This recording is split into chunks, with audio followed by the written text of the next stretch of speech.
Désolé pour cette grande parenthèse.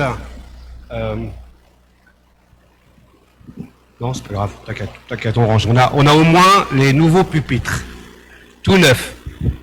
Alors moi j'en veux un peu plus. Non pas que je suis grand, mais j'aime bien que plutôt que d'être comme ça, d'être comme ça. Voilà, pour vous voir. Donc voilà, je vous invite à prier. On peut juste mettre les pupitres un peu de côté, s'il vous plaît. On va prier ensemble. Seigneur notre Dieu, nous voulons en effet nous centrer sur toi, nous recentrer sur toi, des choses matérielles, des choses qui peuvent nous distraire. Seigneur, recentre-moi sur toi, recentre-nous sur toi, sur ta parole. Merci pour ces temps de louange, d'adoration. Merci pour tes enfants qui se réunissent ce matin sur toute la surface de la terre et qui louent ton nom. Il y a comme un parfum d'une bonne odeur qui monte vers toi. Et nous prions que tu agisses comme tu le fais si bien dans nos cœurs, dans nos esprits, que tu renouvelles notre foi, que tu nous aides à compter sur toi, quelles que soient les circonstances. Te bénissons d'avance dans le nom de Jésus. Amen. Je vais vous inviter à poursuivre notre série sur Néhémie, bien sûr. Un jour, vous pourrez dire « Ah oui, je sais qu'il existe un homme qui s'appelle Néhémie. » Voilà, au moins, vous avez quelque chose. Et ce Néhémie, il a dit une phrase importante, ou bien le peuple a dit une phrase importante. Vous vous souvenez? Un peu de la série de notre livre, qui s'intitule « Levons-nous et bâtissons ». Voilà, c'est tiré du livre de Néhémie, « Levons-nous et bâtissons ». Vous voyez, vous connaissez Néhémie, vous connaissez l'ordre de Néhémie en disant avec le peuple, on va se lever et on va bâtir pour Dieu. Donc vous savez l'essentiel. Je ne vais pas relire tout le chapitre 6, mais vous vous souvenez, le chapitre 6, c'était le chapitre où Néhémie rencontre des ennemis, et il y a 3 stratégies de l'ennemi. La première stratégie, qui consiste à dire « Viens Néhémie avec nous dans la vallée d'Ono », une vallée de la distraction. Hein, laisse tomber ta mission, laisse tomber, mets de côté un peu le Seigneur, mets de côté un peu ta mission, mets de côté Dieu, et viens. Réponds à la sollicitation. Et Néhémie a dit non. Il y a quelque chose de très frappant. Néhémie dit non, j'ai un grand ouvrage à accomplir. Un grand ouvrage à accomplir. C'est dire que l'ouvrage que Néhémie a à accomplir est plus grand que tout.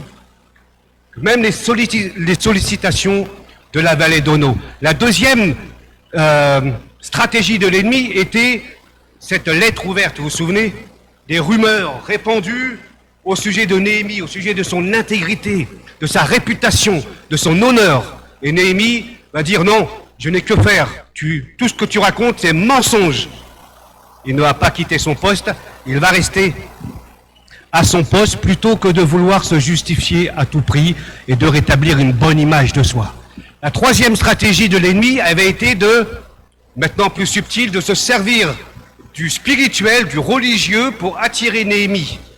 Hein? Ça change tout. Quand un soi-disant prophète commence à parler au nom de Dieu, alors on l'écoute. Et Néhémie ne se laisse pas avoir, puisqu'il se rend bien compte que ce soi-disant prophète n'était pas envoyé par Dieu.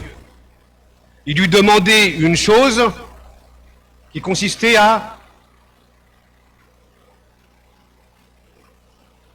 aller se réfugier dans le temple, donc à désobéir à la loi puisque Néhémie n'était pas prêtre. Les autres pouvaient lui dire, passez par le filtre, nous avons vu ensemble les 6 filtres qui nous aident un peu à discerner ce qui vient de Dieu de ce qui ne vient pas de Dieu. Non pas le faux, brutal, mais le vrai du presque vrai. Faire la différence entre le vrai et le presque vrai. C'est ce que nous avons vu ensemble. Et donc maintenant, suite à cela, je continue la lecture à partir du chapitre 6, verset 14. Et Néhémie qui dit « Ô mon Dieu, souviens-toi des actes de Tobia, de Sanébella, et aussi de la prophétesse Noadia, et des autres prophètes qui ont cherché à me faire peur.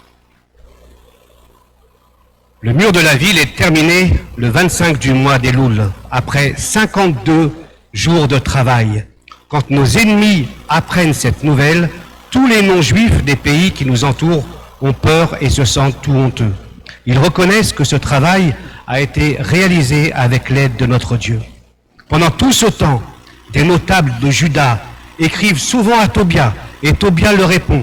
En effet, beaucoup de Juifs sont liés à lui par un serment, car il est le gendre d'un Juif, Shekania, fils d'Ara, et son fils, Yohanan, s'est marié avec la fille de Mekoulam, fils de Berakia. Ils disent même du bien de lui devant moi, et ils lui répètent ce que je dis. Tobia, lui aussi, écrit des lettres pour me faire peur. Juste terminer ce chapitre, cette lecture avec le verset 1 du chapitre 7. Lorsque la muraille fut achevée et que j'eus posé les battants des portes, on établit dans leurs fonctions les portiers, les musiciens et les lévites.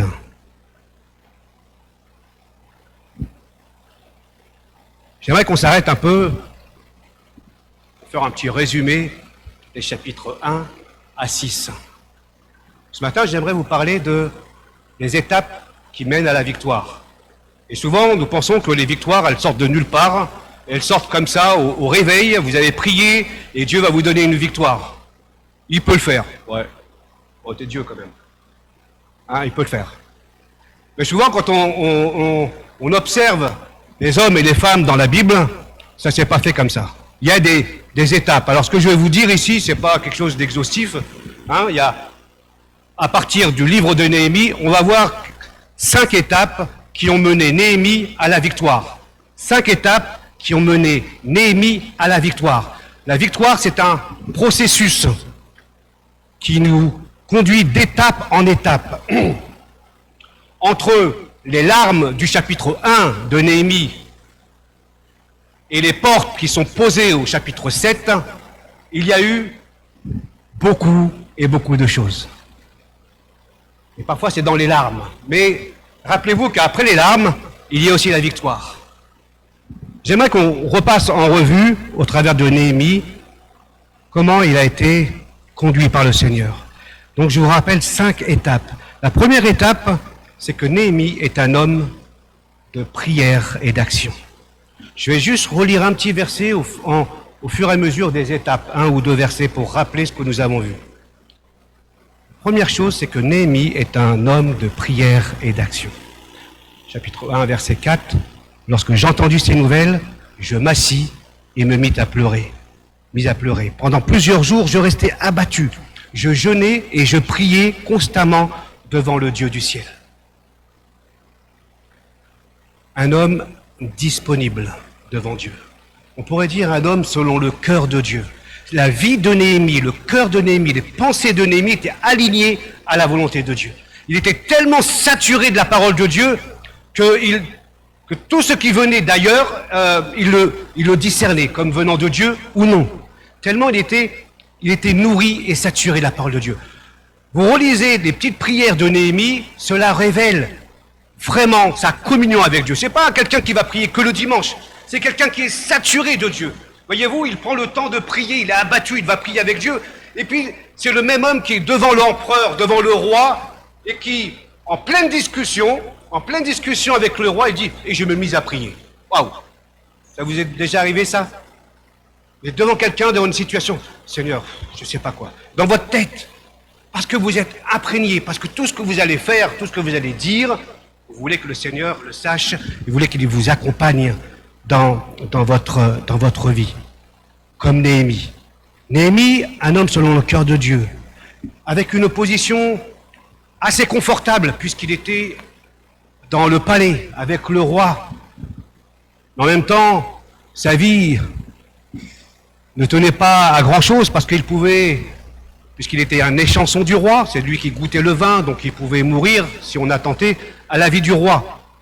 Donc, un travail risqué, mais quand même un travail confortable, avec certains risques. Néhémie, en plus, il n'est ni prophète, il n'est ni prêtre. Et pourtant, il est un homme, on va dire, et aussi des femmes, concernés par l'œuvre de Dieu. Un homme, une femme de prière et d'action. Il est abattu parce qu'il a connaissance de ce qu'on lui rappelle. On lui a dit que sur le front, à Jérusalem, les murailles sont en ruine. Il y a des brèches dans les murailles. Première chose qui le rend triste. La deuxième, c'est qu'il apprend que son peuple est dans une situation humiliante, une situation de détresse. Et c'est ce qui va provoquer le verset 4. Lorsque j'entendis ces nouvelles, je m'assis et je pleure. Pas simplement pleurer, mais il commence à prier et à jeûner. Parce qu'il a conscience que ces brèches, ce n'est pas simplement des trous, mais une brèche, nous l'avons vu ensemble, permettait la sécurité du peuple.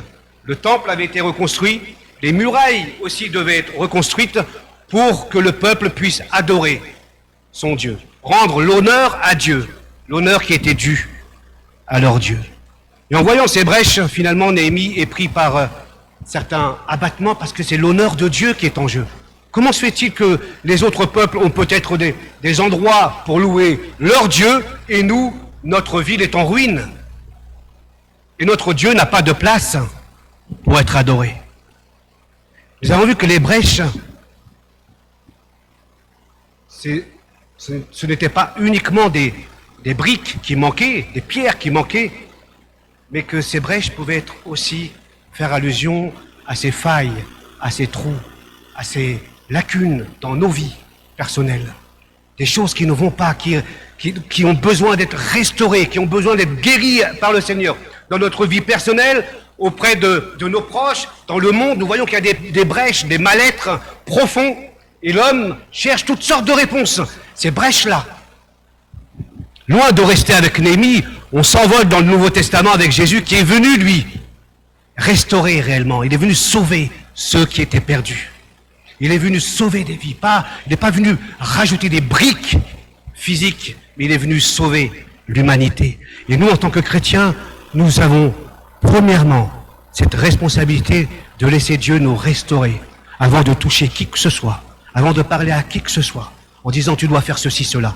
Laisse-toi restaurer par le Seigneur.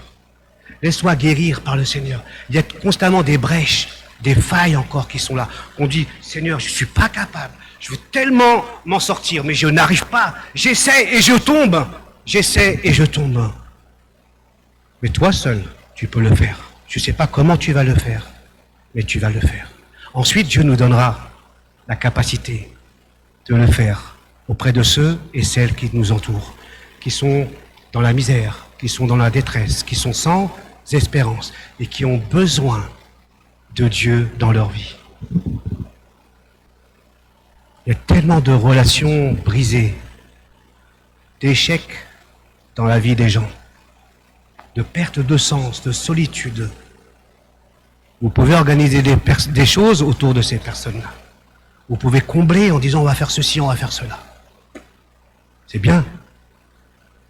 Et seul le Seigneur peut combler ce vide, durablement et d'une manière profonde. Et Néhémie, cet homme de prière, avant d'entreprendre quoi que ce soit, il va commencer à prier. Avant de faire, il va se mettre à genoux. Avant de faire, il va prier le Dieu du ciel. Avant de faire, il va jeûner et prier. C'est dire, Seigneur, ces brèches, elles sont au-dessus de moi. C'est toi qui vas faire. Vous vous souvenez le texte que nous avons lu dans Ésaïe 58 ?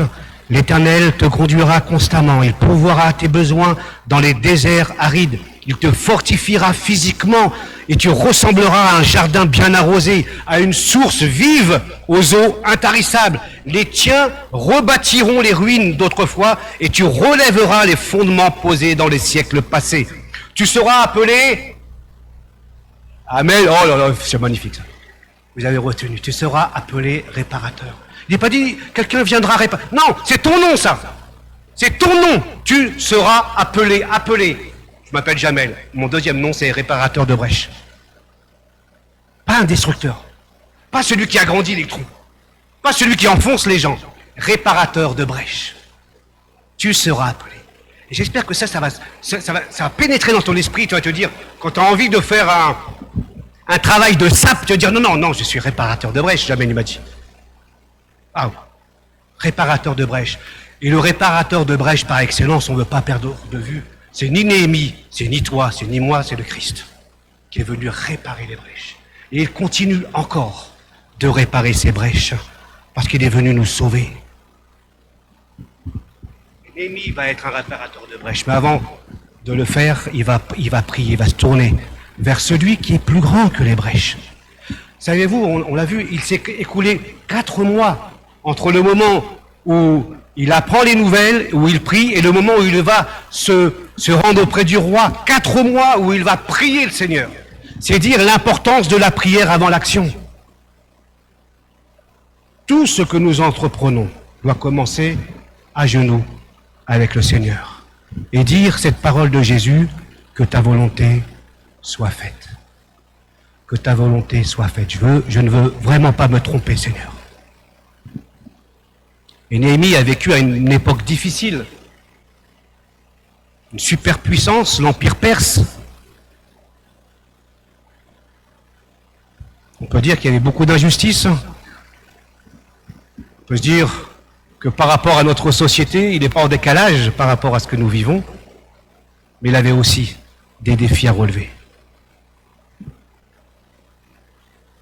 Et il va, suite à la prière, se rendre auprès du roi, obtenir les autorisations du roi pour aller rebâtir. Alors qu'auparavant, avec son contemporain, compatriote Esdras, le même roi avait arrêté les travaux.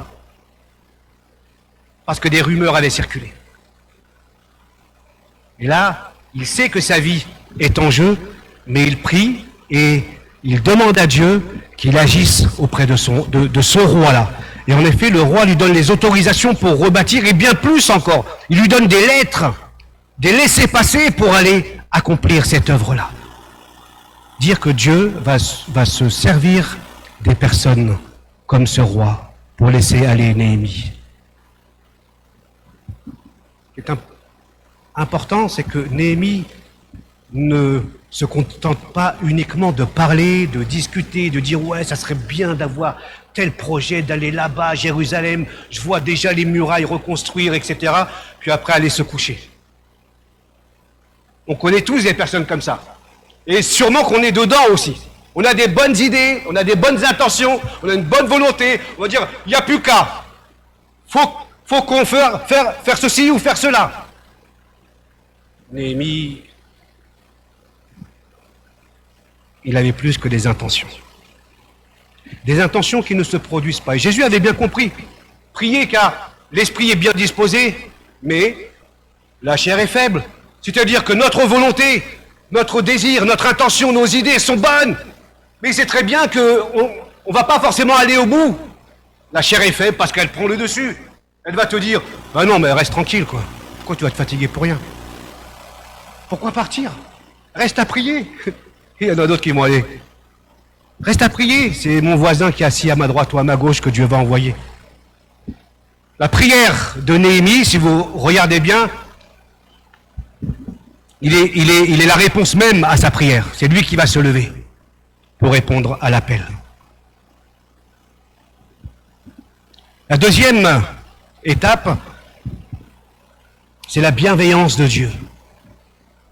Il a conscience et il voit la bienveillance de Dieu. Chapitre 2, verset 18. « Je leur racontais ensuite comment la main bienveillante de mon Dieu avait agi pour moi avec bonté. Et je leur rapportais ce que l'empereur avait dit. » Aucun miracle, dans ce livre. On dit dans le livre d'Esther, d'Esdras, etc. Mais on voit que Dieu agit dans les coulisses. On aime parfois le Dieu spectaculaire. On n'aime pas trop ce Dieu dans les coulisses parce qu'il se mélange, il se confond avec l'ordinaire de nos actions. Et on veut que les choses soient claires, spectaculaires.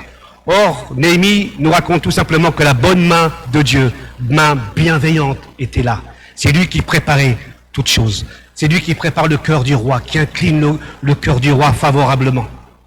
Et on attribue souvent les choses au concours des circonstances, de la coïncidence. Et par exemple, dans Esdras 1, verset 1, il est dit que l'Éternel, pour accomplir la parole qu'il avait prononcée par le prophète Jérémie, agit sur l'esprit de Cyrus et il réveille l'esprit de Cyrus pour qu'il donne l'autorisation d'aller rebâtir, cette fois-ci, le temple. Esther, chapitre 6, tu peux lire, devenue reine dans un empire païen. Aucun miracle dans ce livre. Mais, il nous est dit que le roi, pris d'une insomnie, consulte des livres. Et il voit que dans son livre, quelque chose n'a pas été fait à l'égard de Mardoché. Un homme bon, il dit, avons-nous fait quelque chose pour cet homme? Bah rien. Comment ça? Et la décision de ce roi va permettre que le peuple, Esther et Mardoché, puissent être épargnés par le roi, parce qu'il y avait toute une embuscade à l'égard de ce peuple qu'on voulait tuer. Et Mardoché ne le voit pas comme un pur hasard. Il dira à Esther, « Qui sait si ce n'est pas pour un temps comme celui-ci que tu es parvenu à la royauté ?» C'est-à-dire que c'est elle aussi qui va parler. Et parfois, la bienveillance de Dieu, c'est aussi qu'il place à nos côtés, ou il nous place, nous, aux côtés des autres, pour nous utiliser, pour accomplir son plan. Vous connaissez Georges Muller, il a écrit une biographie à son sujet, L'audace de la foi. Très impliqué au XIXe siècle en Angleterre auprès des orphelins. Il a fait un travail extraordinaire. Un homme qui a commencé avec 0 sous dans la poche et qui a terminé avec 0 sous quasiment dans sa poche. Tout était la bienveillance et la providence de Dieu dans son ministère. Il dirigeait plusieurs orphelinats. Et un matin, par exemple, juste, si tu veux lire ce livre, L'audace de la foi, tu verras que c'est incroyable. Incroyable comment Dieu fait des choses belles, la bienveillance de Dieu, comment il pourvoit aux besoins dans les moindres détails. Alors qu'un matin, il n'y avait plus rien à manger pour les enfants, il les fait asseoir. C'est le genre de choses que tu fais toi aussi, d'accord? Tous les jours. Il fait asseoir les enfants à table et il remercie Dieu pour le repas, qui n'existe pas encore. Il n'y a rien sur les tailles. Il remercie Dieu pour le repas qui n'est pas encore sur la table. Parce qu'il n'y a rien à manger. Et quelques minutes plus tard, il y a un boulanger qui frappe à la porte. Et qui dit qu'il a été poussé à faire cuire du pain toute la nuit. Première chose, il y a du pain. Et puis ensuite, il y a un laitier qui vient sonner à la porte, frappe à la porte. Parce qu'il tombe en panne devant l'orphelinat. Et il dit, je ne sais pas quoi faire de cette cargaison. Et il dépose le lait dans l'orphelinat. Il a prié pour un repas qui n'existait pas. Mais Dieu, loin d'être le Dieu du hasard, il a mis à cœur à ce boulanger de cuire du pain, et il a dit, malheureusement, toi, tu vas tomber en panne, tu vas crever, d'accord? Parce que j'ai besoin de nourrir ces enfants-là. Ça, c'est la bienveillance de Dieu. Ce n'est pas un Dieu qui fait des choses extraordinaires, spectaculaires, comme je l'ai dit. C'est aussi, parfois, ce Dieu qui agit dans les choses ordinaires de la vie, sans que nous le voyions, sans que nous soyons saisis de cette main bienveillante. Parce que nous, on attend autre chose, d'accord? On attend un spectaculaire. Or, les choses ordinaires de la vie, c'est ce que nous devons discerner dans notre vie de tous les jours, la main bienveillante de Dieu. Percevoir cette action de Dieu, les signes de sa grâce. La troisième étape, c'est, on a vu au chapitre 2, ils s'écrièrent aussitôt, levons-nous et effectuons les travaux de reconstruction. Ensemble, avec un même cœur, pour une même mission. Chapitre 3, versets 2 et 8, chacun bâtit à côté de l'autre. Et on a eu tout le chapitre 3, où nous voyons que toute la communauté était impliquée dans la reconstruction des murailles. Chacun devant sa maison, à côté de quelqu'un d'autre. Et c'est l'image de l'Église, qui est l'image du corps de Christ. L'apôtre Paul reprendra cette image, que nous sommes membres les uns les autres. Donc interdépendants. Si mon petit doigt de pied me fait mal, je ne peux pas l'ignorer. Aussi petit soit-il. Il me dit, t'es là. Donc je dois en prendre soin. Donc une interdépendance, chaque membre de notre corps sert à quelque chose. De même, chaque personne dans l'Église, dans le corps de Christ, sert entre les mains du Seigneur. Et nous avons vu qu'il y avait environ, chapitre 3, plus de 40 catégories de personnes, des familles, des chefs, des prêtres, des artisans, des orfèvres, des parfumeurs, des marchands, des familles, des filles, etc. Mais en plus, ces noms sont quasiment inconnus au bataillon. Et pourtant, Dieu se plaît d'accomplir son œuvre par des noms qui sont inconnus, qui travaillent dans les coulisses, qui travaillent dans l'anonymat, mais qui travaillent. Des gens qui n'ont rien à voir avec le bâtiment et qui commencent à faire du ciment, des parfumeurs. Oh. On pourrait dire à ce parfumeur, écoute, chacun son boulot, hein, d'accord? Et le parfumeur commence à bâtir aussi. Et on voit qu'il y a une diversité d'ouvriers, que Dieu utilise toutes sortes de personnes. L'œuvre est à la fois collective et aussi individuelle. On voit aussi qu'ensemble, ils sont conduits par Néhémie, bien sûr, qui est un leader, mais aussi par le grand prêtre. Les travaux commencent au verset 1 du chapitre 3, par le grand prêtre commence à travailler. C'est-à-dire que les personnes en situation de responsabilité donnent aussi le tempo. Tu ne peux pas être responsable ou prétendre être responsable de tel ou tel ministère si tu n'es pas sur les murs avec ton bleu de travail. C'est pas possible. Je ne peux pas te dire d'aller là si moi je ne vais pas là-bas. Je ne dis pas que tu dois absolument tout savoir, mais les modèles doivent être à leur place. Et je ne peux pas te demander de venir à l'étude biblique, à la prière, au jeûne et prière qu'on va avoir mi-mars ici, alors semaine d'évangélisation ou bien d'autres choses, si moi j'y vais pas. Tu vas dire il y a un problème. Tu vas pas le dire, mais tu vas le voir. Et tu vas tout simplement te dire il y a un truc qui cloche. Si je te dis l'importance d'être au culte, et je te dis mais pourquoi c'est important d'être au culte, mais moi je viens rarement au culte, tu vas tout simplement et naturellement au fur et à mesure te dire il y a une incohérence. J'arrive pas à comprendre le truc. Si c'est important, il devrait être là. Si c'est pas important, s'il n'est pas là, c'est que c'est pas important. Quel message nous donnons? Et donc les responsables doivent être ici, à travailler et donner l'exemple, pas simplement par des paroles, mais des modèles de vie. Pas par une perfection, parce que nous sommes loin de la perfection, mais par le désir d'être là où le Seigneur nous veut. D'aimer le Seigneur, de nous préoccuper de son royaume, de ne pas faire les choses pour être vu des autres, mais de le faire pour la seule gloire du Seigneur. Et nous avons vu qu'ensemble, il y a à la fois une grande unanimité, quasiment, et puis d'autres personnes qui refusent de travailler. Chapitre 3, verset 5. Venant ensuite les habitants de Tekoa, mais leurs notables refusèrent de travailler sous les ordres des maîtres d'œuvre. Peut-être voulaient-ils plus d'honneur?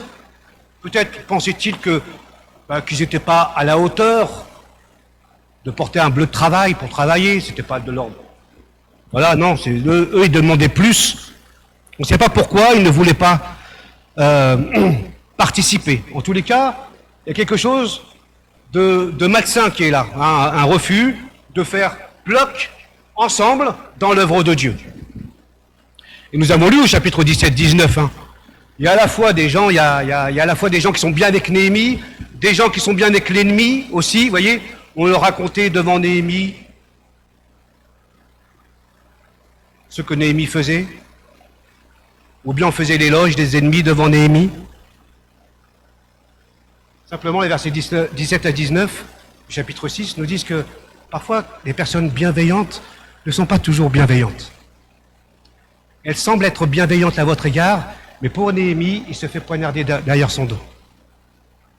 Et ça, c'est vraiment important. Parfois, on se cache, on l'a vu ensemble, on se cache derrière l'anonymat des réseaux sociaux. Et on peut dire des choses méchantes, fausses, gratuites. Personne ne me voit derrière mon écran. Peut-être, là je fais juste une parenthèse, je pense que c'est la première fois que j'en parle lors d'une assemblée d'un culte, nous avons eu notre assemblée générale. Et comment se fait-il? Vous parlez, hein, parfois on se réfugie derrière des écrans. Et parfois on se réfugie derrière des bulletins de vote. Nous avons eu notre assemblée générale. Il y a des votes blancs, des votes non. J'ai déjà eu des non. J'ai déjà eu beaucoup d'unanimité, mais des non aussi. Je vous dis ça parce que c'est mon dernier mandat, normalement. Donc j'ai rien à perdre. Et je ne cours pas après ça. Mais vous avez besoin de l'entendre. Je le disais avant, pas pour moi, je le disais pour ceux qui étaient au comité directeur, pour les nouveaux membres. Je leur disais souvent, quand vous votez, assurez-vous que vous votez parce que la personne est chrétienne. Pas parce que vous l'avez en grippe, pas parce qu'il ne vous paraît pas bien, mais parce qu'elle produit des fruits. Vous ne pouvez pas faire un blanc ou un non à des personnes à qui vous n'avez jamais rien dit. Ça veut dire quoi? On est derrière les écrans et on est derrière un bulletin. Qu'est-ce qui se passe réellement? Il se passe que, quand il y a eu le compte-rendu pastoral, vous avez tous voté à l'unanimité, en levant la main. Et quand il y a eu un bulletin à vote secret, vous n'avez pas fait ça. Et ça, c'est un problème. Toi, Église d'Arpajon, bientôt les élections municipales. D'accord? Mais on n'est pas dans les élections municipales ici. On n'est pas, parce qu'on n'est pas content, pas content. Mais même dans les élections municipales, si je croise le maire ou si je croise quelqu'un, je lui dis, ce que vous faites n'est pas bien. Et vous avez de l'opposition dans les élections municipales, n'est-ce pas? Des personnes qui disent avec vérité, authenticité, vous n'êtes pas droit dans vos bottes, vous avez fait n'importe quoi. Mes amis, en serait-il différent dans l'Église? Je le disais à une époque, si vous avez quelque chose à dire à quelqu'un, peut-être que vous avez raison. Mais si vous ne le dites pas, personne ne peut le savoir. Or, si déjà il y a une incohérence dans les votes, c'est qu'il y a un problème comme Néhémie. Des gens qui vous embrassent, des gens qui disent « sois béni », et derrière, qui vous dénigrent. Ça, je vous l'avoue, je le confesse, au début de mon mandat pastoral, quand j'ai commencé, quand j'ai eu un non ou des blancs, ça m'a préoccupé. Aujourd'hui, je suis en paix. Maintenant, le Seigneur me dit aussi, d'une certaine manière, que tu as besoin de l'entendre. Parce que nous ne sommes pas dans des élections municipales. Et j'ai eu l'occasion de le dire à plusieurs reprises pour les comités ou pour les nouveaux membres. Peut-être que ce que tu as à dire, nous devons l'entendre. Pour dire non, on ne doit pas accepter telle personne ou telle personne comme membre. Mais si tu le gardes, personne ne le saura. Donc moi je t'invite, quand c'est comme ça, pour les futures élections, d'être dans l'honnêteté, l'authenticité, et de dire à la personne, écoute, moi je ne te vois pas comme nouveau membre. Pourquoi? Je t'aime, mais je ne te vois pas comme pasteur. Pourquoi? Parce que j'ai pas de cravate ou autre, je sais rien. Mais vous devez le dire. L'évangile est contraire, différent des élections municipales. On doit dire les choses avec amour et avec vérité. Et Néhémie était là. Il y avait l'unanimité et en même temps des gens qui jouaient sur plusieurs tableaux. La quatrième étape, persévérer malgré les obstacles. Chapitre 4, toujours. Il nous est dit que ceux qui portent les fardeaux sont à bout de force et les tas de décombres restent énormes. Jamais nous n'arriverons à rebâtir cette muraille. Et Néhémie qui dit après, verset 13, le travail est considérable et s'étend sur une grande distance. Nous sommes dispersés loin des autres. Mais notre Dieu combattra pour nous. Verset 14 aussi. Et Néhémie, finalement, face aux difficultés, les invite à persévérer, à regarder ailleurs, vers celui qui est capable. Malgré les oppositions, on a vu, extérieures, mais même intérieures, malgré l'ampleur de l'œuvre, malgré le fait qu'on ne soit pas capable. Les jeunes filles ont apporté la réunion de prière mercredi, là. Franchement, Moi, j'ai des jeunes filles, pas plus de 22 ans. Hein. Elles étaient 4. Elles nous ont encouragés à partir de Gédéon. Pas légitime. On ne se sent pas à la hauteur. C'est exactement ça. Devant l'ampleur, on est sans ressources. Devant l'ampleur de l'implantation à Morigny et Tampes, devant l'ampleur de l'œuvre ici à Arpajon, on n'a pas toujours le sentiment d'être à la hauteur. Et Néhémie encourage pour nous dire qu'il y a encore des combats qui valent la peine d'être vécus. Et la tentation, elle est grande de nous relâcher. Ça me fait penser à un épisode dans l'Ancien Testament, dans le livre des Nombres, au chapitre 13. Et c'est Josué et Caleb avec 12 autres espions qui vont visiter le pays pour voir si on est capable de prendre possession de ce pays promis de Canaan. Et donc les 12 espions reviennent et ils reconnaissent, les 10 espions reconnaissent. Ils disent oui, le pays est énorme, il y a vraiment du lait, du miel, des grappes, elles sont tellement énormes. Mais il y a des géants. Mais il y a des forteresses. Mais on est comme des sauterelles devant ces hommes. Mais 10 qui sont là en disant non, c'est pas possible. Pourtant, la promesse est à portée de main. Nous ne pouvons pas monter contre ce peuple, Nombre 13, verset 33, car il est plus fort que nous. Nous étions à leurs yeux comme des sauterelles. En réalité, ces 10 espions, quand ils donnent leur rapport, ils ont tout à fait raison. C'est une folie. C'est pas normal d'aller là-bas. Ils ont raison à vue humaine. Mais ils ont été aveuglés au point d'oublier que Dieu est capable, que Dieu est celui qui les a envoyés. Je serai avec vous.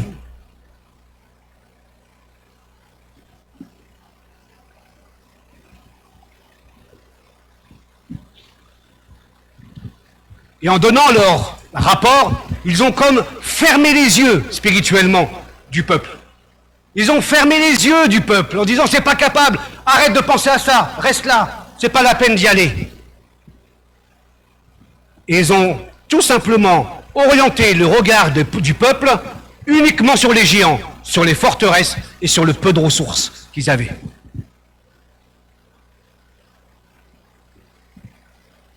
Finalement, leur rapport consiste à dire c'est pas la peine, tu n'y arriveras pas.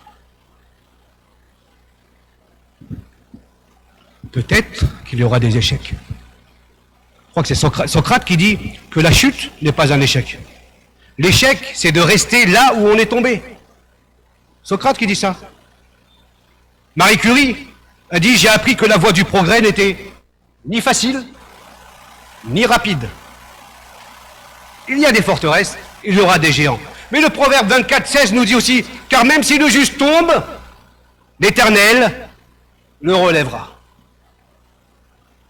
Bien sûr que parfois on doute, on tombe. Mais Caleb et Josué ne tombent pas dans le piège de ces 10 espions. Eux aussi sont conscients de l'obstacle. Eux aussi sont conscients des géants. Eux aussi sont conscients des forteresses. Mais ils disent, montons, emparons-nous et nous serons vainqueurs. Nombre 13, verset 30. Verset 9 du chapitre 6. Maintenant, ô Dieu, fortifie nos mains. Ça, c'est la prière de Néhémie. Pour persévérer, il faut que nos mains soient fortifiées par le Seigneur. Il ne compte pas ainsi sur ses propres capacités, parce que son cœur est tourné vers Dieu. Il ne demande pas à Dieu de faire disparaître les ennemis. Il demande à Dieu des forces nouvelles. Il demande la capacité de tenir dans ce travail. Il demande des forces augmentées d'une certaine manière. Il demande à Dieu de fortifier ses mains, c'est-à-dire d'agir au travers de lui. Pas d'agir à la place de Néhémie, mais d'agir à travers lui. À travers ses mains fatiguées. Puisque sa prière dit « Fortifie mes mains, maintenant ». Et Dieu ne remplace pas nos mains. Il les fortifie. Ainsi, Néhémie, par sa prière, reconnaît ses limites et ses faiblesses. ses fragilités, mais qu'il remet au Seigneur. Il a compris le psaume 127 qui dit que si Dieu ne bâtit la maison, ceux qui bâtissent, bâtissent en vain. C'est-à-dire que les mains fatiguées resteront fatiguées si celui qui est au-dessus ne les rend pas capables aussi de bâtir. L'apôtre Paul dira que ma grâce te suffit. C'est dans la faiblesse que ma puissance se manifeste pleinement. Car c'est lorsque je suis faible que je suis réellement fort. Ça, c'est l'expérience de Paul, l'expérience que nous pouvons faire aussi, malgré les difficultés, malgré le fait qu'on n'ait plus la force de persévérer. La puissance nous vient d'ailleurs. Elle ne vient pas de nous, elle vient de Dieu. C'est ce que dit encore Paul, que Dieu produit en vous le vouloir et le faire. Le vouloir et le faire. Et enfin, la dernière étape, c'est la victoire, bien sûr. La muraille fut achevée en 52 jours. Mais il y a quelque chose d'assez frappant entre la fin du chapitre 6 et le verset 1 du chapitre 7. Les murailles sont accomplies, sauf qu'il reste encore des portes, des battants des portes à poser. Mais encore, faut-il noter que ainsi s'accomplit la prophétie de Daniel au sujet de la reconstruction des murailles. Une prophétie qui s'accomplit. Dans les larmes, mais maintenant dans la victoire. Personne n'y croyait, mais maintenant, tout le monde voit. Lorsque les chrétiens s'unissent dans l'œuvre de Dieu, nous devons nous attendre à ce que Dieu agisse, que Dieu accorde des victoires. Et une des preuves ici, nous dit le texte, c'est que le résultat parle. Et même les ennemis sont choqués parce qu'ils reconnaissent que seule cette œuvre-là a pu se faire avec l'aide de Dieu. Mais attention, les murailles étaient terminées, sauf les portes. Attention au presque fini. Quand nous sommes dans une œuvre, et quand on était au boulot, plus jeune, on avait l'habitude de dire, bon bah ça va pour un petit pays comme celui-là, ça va. Ça veut dire que ce que vous faites comme travail, c'est pas grave. Hein. Pour un petit pays comme ça, c'est bon. Là où vous travaillez, ça veut dire que tout simplement, t'as pas besoin de forcer, t'as pas besoin d'être soigneux. Et on s'arrête avant. Et on va pas jusqu'à pas la perfection, mais de ce qu'il y a de meilleur. On va pas jusqu'au bout de la mission que Dieu nous a confiée. Et on se dit, bon, c'est bon, l'œuvre est terminée. Même dans ce qu'on fait comme ministère, bah, c'est très bien. Mais il reste ça. Ouais, mais bon, ça, c'est bon, on a déjà fait beaucoup de choses pour le Seigneur. Mais il reste quand même les portes. Et tu dois aller jusqu'au bout pour que les portes soient posées. Parce que l'œuvre de Dieu, elle commence à un point et elle se termine à un autre point. Et souvent, nous arrêtons un peu avant. Parce que nous sommes comme satisfaits. On dit, oh ben ça va, quand même. Il y a beaucoup de choses de positives dans ce qu'on a fait. Mais on doit terminer avec l'aide du Seigneur. Et la tentation, parfois, de nous arrêter si proche du but aussi dans la persévérance, ou bien pour obtenir la victoire. Hein, c'est en 1952 où une femme a tenté de traverser la mer entre l'île de Catalina et la côte californienne.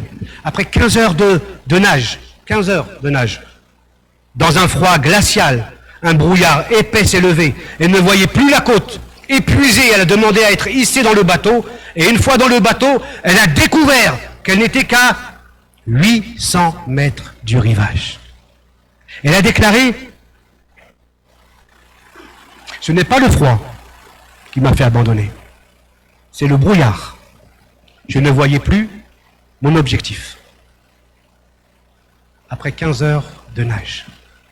Et parfois, on arrête avant, alors que la victoire est à portée de main. Et que Dieu nous dit de continuer, pour qu'on puisse voir aussi cette victoire.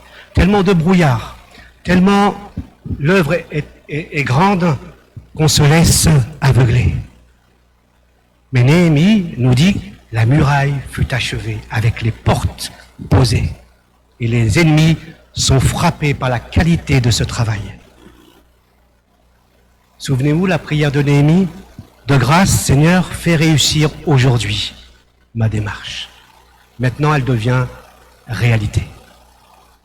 Et quand nous prions, nous devons aussi nous inscrire dans ce travail de persévérance, d'aller en faisant confiance au Seigneur. La victoire ne vient pas comme ça. Encore une fois, quand Josué a voulu traverser le Jourdain, Dieu leur a dit, quand le pied foulera le Jourdain, alors il s'ouvrira.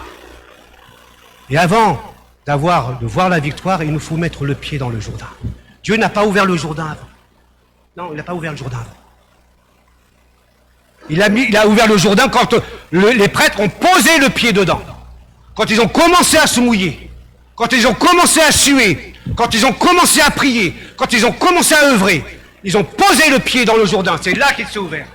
Donc tu ne verras la victoire que si tu marches. Que tu poses les pieds dans ce Jourdain. Ça, c'est la promesse. Il n'y a pas une victoire qui vient sans effort. Et cette victoire-là est importante parce que, nous verrons au chapitre 8, elle permettra un réveil au chapitre 8. Elle permettra une adoration. Tout ce que nous voyons là favorise le réveil au chapitre 8, puisque le peuple est maintenant prêt à adorer Dieu. Le temple est là, les murailles sont reconstruites. Et donc le peuple peut aussi être renouvelé dans sa foi. Jésus a dit aussi, c'est ainsi que votre lumière doit briller devant les hommes pour qu'ils voient le bien que vous faites et qu'ils attribuent la gloire à votre Père Céleste. J'y vois aussi un parallèle avec les ennemis qui sont frappés de l'œuvre. De même, Jésus nous dit que ceux qui nous entourent seront frappés d'une manière ou d'une autre de l'œuvre que vous accomplissez. Je vous laisse avec deux versets. Le premier verset, c'est Paul qui nous dit que nous sommes des hommes, mais nous ne menons pas notre combat d'une manière purement humaine. Car les armes avec lesquelles nous combattons ne sont pas simplement humaines, elles tiennent leur puissance de Dieu, qui les rend capables de renverser les forteresses. Oui, nous renversons les faux raisonnements, ainsi que tout ce qui se dresse contre la connaissance de Dieu, et nous faisons prisonnière toute pensée pour l'amener à l'obéissance de Christ. Toute œuvre n'est pas simplement une œuvre humaine, mais une œuvre divine, de Corinthiens 10. Et le deuxième, et je te laisse en prière avec ça, c'est Dieu qui dit à Josué, chapitre 1, « Aie soin de répéter sans cesse les paroles de ce livre de la loi. Médite-le jour et nuit, afin d'y obéir et d'appliquer tout ce qui est écrit. Car alors, tu auras du succès dans tes entreprises. Alors, tu réussiras. Je t'ai donné cet ordre, prends courage et tiens bon. Ne crains pas et ne te laisse pas effrayer, car moi, l'Éternel, ton Dieu, je serai avec toi dans tout ce que tu entreprendras. » Et Néhémie était là. Je vous invite à la prière. Chacun peut prier silencieusement. Je vais demander à Shannon si tu veux bien conclure pour nous par la prière. Voilà.